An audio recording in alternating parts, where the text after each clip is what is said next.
here. The area marked in red is up and away. Woohoo, this is fun, man.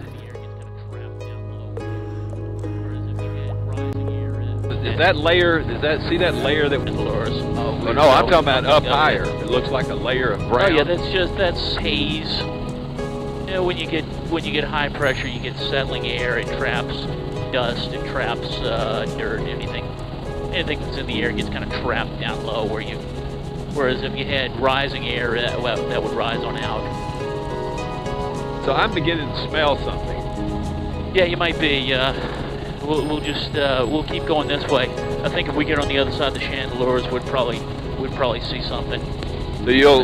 So you said that yesterday you were smelling it at 3,000 feet?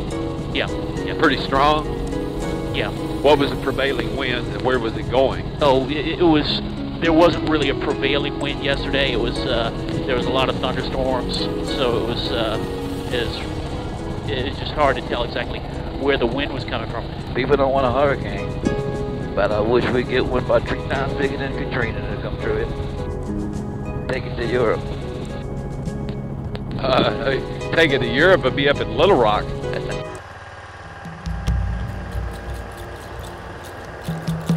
7 a.m., September 28, 2010 was special in the annals of geoengineering, or messing with the planet in a big way.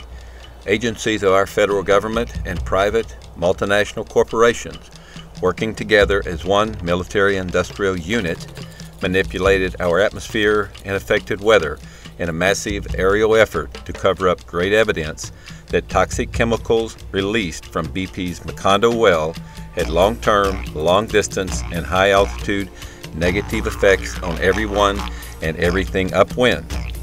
A large fleet of high-altitude aerosol dispersant aircraft filled the sky from horizon to horizon. The magnitude of this chemical dispersant spraying event appeared to many longtime skywatchers and observers across several states to be a record in the number of jets and amount of chemical dispersant with particles of strange material floating in the sky and raining down over a large area of the central and southeast United States. The sight of the event changed some skeptics into believers and believers into the ranks of the convinced that something big and detrimental was being or had been done to our Earth without our knowledge or our consent. There is an important question that must be answered openly and democratically. Was the event an act of protection of the citizens below, or a continued act of corporate aggression and suppression of environmental facts needed on the ground by us small people to make critical and timely decisions about solutions?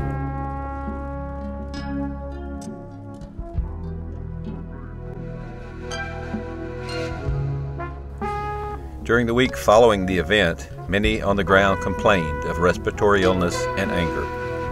Also during this week, the states of America, blue and red, exceeded 2,600 weather records, some held for decades. Some of the cause of these broken temperature records can be traced back to the evaporated, heat-trapping gases released from the Macondo well in the Gulf of Mexico.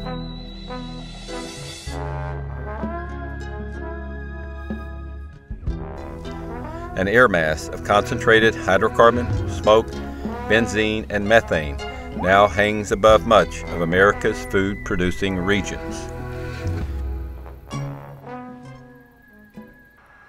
Prior to the event, on the 26th of September, a cool weather front, the first of the fall, crept to the southeast from the northwest across the central and southeast American states.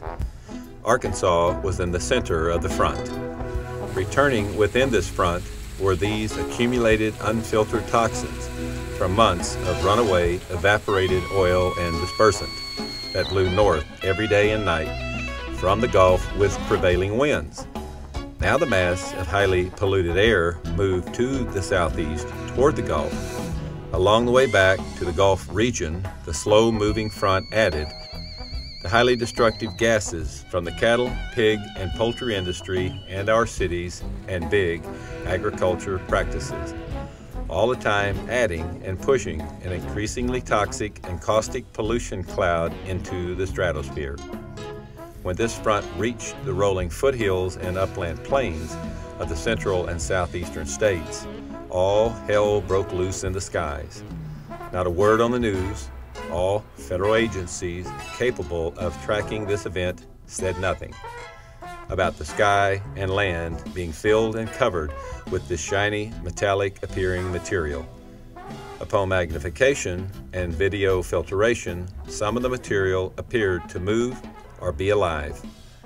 The story of how we got to this place in time in the life of the planet, a place where we are not told openly that climate change is so bad as to cause measures of last resorts to cool the planet. These measures do not include reducing polluting gases. Meanwhile, world-scale business controllers plan expansion and growth.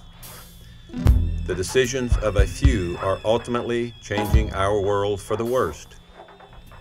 To address these society-threatening yet not publicly spoken of issues, publicized media has followed the evidence trails of our past and current American and world history. We looked for answers or hints for almost a decade that show some of how we got into the environmental mess we inherited and pass on. The following is the first in a series of documentaries taking the viewer through decades of bad decisions and obviously insane destruction of our life support system.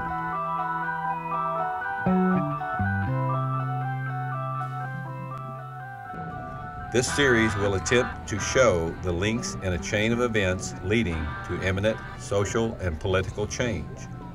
The direction of the change remains our decision, the people's decision for a little while longer. This is an us and them story. The problem for the controllers and their workers, all are getting sick, except those who have knowledge of the antidotes.